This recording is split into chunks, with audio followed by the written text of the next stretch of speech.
بسم الله الرحمن الرحيم سبح اسم ربك الأعلى الذي خلق فسوى والذي قدر فهدى والذي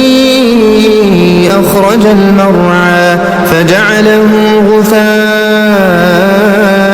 أحوى سنقرئك فلا تنسى إلا ما شاء الله إنه يعلم الجهر وما يخفى ونيسرك لليسرى فذكر إن نفعت الذكرى سيذكر من